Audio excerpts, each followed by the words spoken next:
6:34, I'm Mike Graham, with you all the way through until 10, of course. 4 glorious hours of Morning Glory every single weekday morning. Sean in Gloucester says this: Mike, given Starmer's track record and his ability to make a mess of everything, I'm expecting the special relationship with the USA to end later this week. He is a complete idiot and so far out of his depth, even before his ideology is taken into account. Trump won't take the blindest bit of notice of this loser. Well, I think Trump needs him for one thing, and one thing only, and that's to go to Balmoral so he can hang out with the King, because that would appeal to Donald Trump. The rest of it, I just can't imagine really in any way, shape or form. Shall we have another look at Starmer, though, because here he is once again up in Scotland. He doesn't like them so much that he can't stop talking about them. This is him on right-wing politics. If we don't show a path to the future, others will fill that void. In fact, they already are. A dangerous right-wing politics, even here in Scotland, that will say they are the ones who can tilt politics towards the interests of working people, even as their proposals do precisely the opposite. You want to know what Farage and Reform are doing on their rare visits to Parliament? They're voting against our employment rights bill. They talk the language of workers' rights online and on the doorstep, but they voted against banning fire and rehire. They voted against scrapping exploitative zero-hour contracts. They voted against sick leave and maternity pay. And what about the NHS? They want to charge people to use our NHS.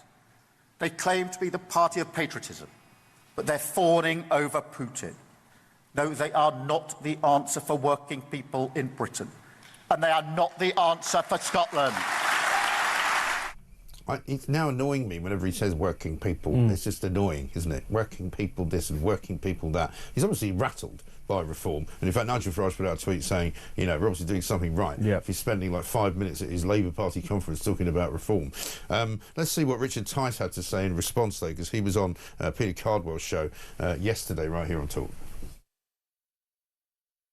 What it shows is that he and the Labour Party are terrified and petrified of the progress of reform, not just across the whole of the UK, where we're now leading in many of the opinion polls, but also in Scotland, where we've been soaring in the polls as well. Labour in Scotland have been sinking in the polls. I think we're, give or take, equal with Labour in Scotland, or within just a couple of points. And that's because actually we're standing up for decent, ordinary working folk. We've got the policies of common sense that many of your listeners have been reporting to you today. And it's interesting now, the Prime Minister is so desperate, Peter, that he's resorting essentially to telling blatant lies.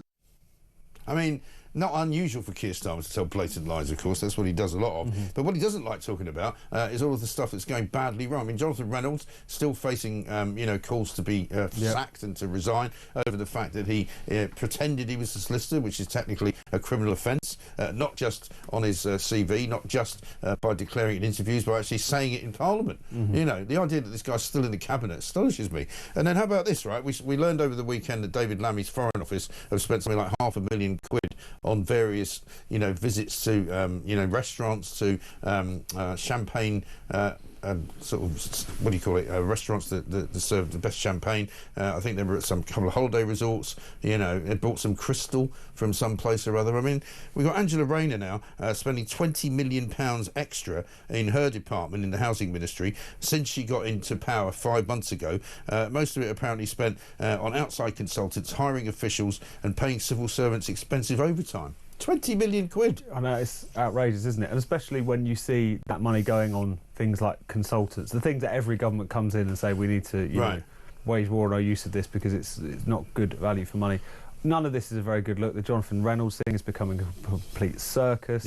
And it's really, you know, it's becoming a question of judgment, not just for the individual ministers involved, whether that be Louise Haigh, whether that be Tulip Sadiq, whatever, but why Keir Starmer is having such a tremendous streak of picking these kinds of people to serve. And then, like, Reform and the Scottish question is interesting because Reform are doing surprisingly well in Scotland, Wales as well, with almost no national leadership in those places whatsoever. There is no, you know, clear figure who is leading that charge. People are just so again dejected by the Labour Party, looking for new options, aren't they? Like everything is really sort of starting to fall apart a lot more quickly than any of us really thought. Yeah, it would, I think that's absolutely right, and they can't control it, which is worse. Let's talk about what happened over the weekend in Manchester. Happened towards the end of last week, didn't it? This was a Manchester police story where a couple of police officers went around to visit some grandmother who basically had written nothing, I would say, incendiary at all on a Facebook group, calling for the resignation of a couple of those councillors up in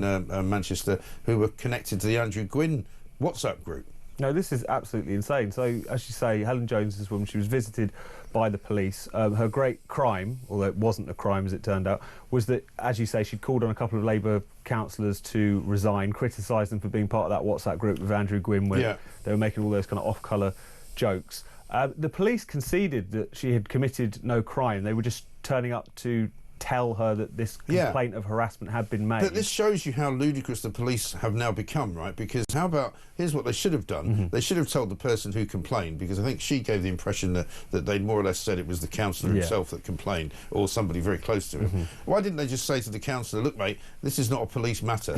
You know, just get lost. No, Don't bother. Exactly. Instead of which they go, oh, well, we had to come and tell you about it because there's been a complaint made. Why? What a kind of bizarre precedent that sets, where if even a kind of vexatious complaint is made by an elected politician allegedly against one of his own constituents, that the police will happily go around and in effect intimidate that person. It's not nothing when the police show up. Absolutely, because some people, I mean, this woman in particular, she's kind of come out swinging onto the press and so on. But you know, a lot of people, they don't want that kind of trouble. It will ward them away from speaking. No, but she has also said that she's now not likely to do it again because of the intimidation that the police kind of arriving at her front door put on her. No, absolutely. So it is a kind of, it is a thought police style Stasi move, because it has the chilling effect of making people not have an opinion on something. Completely, and it's if you go down this road, then the police can just become the kind of like hired goons of anyone who's easily offended. Right? And when it's an elected politician who's at the centre of all of this, shall we say, it's particularly sinister, because people should be allowed to criticise and lambast the people. This is where, of course, the sort of establishment try to get one over on the ordinary members of the public, or as Keir Starmer would call them, the working people of the country. Because what they say is, because, you know, some politicians have been harmed, some politicians have been attacked, some of them have been killed, you know, you can't criticise them because that leads to the same thing. Well, look, of course it doesn't. It's a completely different thing. You know, why not talk about the people who were the assailants, for example, in the case of David Amis, in the case of Joe Cox. You know, people who complain about a councillor are not in the same bracket in any way, shape or form, so stop pretending that they are. Absolutely, and it's just embarrassing on behalf of politicians when they make that conflation. Like, people are allowed to criticise you. That comes with the job. The idea that someone saying you should resign or calling you names on the internet puts you on a kind of sliding scale towards public execution. And as people have pointed out, you know, the Labour Party spent many, many years asking for Tory ministers to resign. Don't think they had any visits from any police officers, did they? I mean, am I going to get one for saying that Jonathan Reynolds should resign? And I mean, Ed Davey, he was calling for everyone to resign every other week, so he'd be doing a long stretch right now if that was a serious he'd certainly have a lot of people knocking on his door. Absolutely right.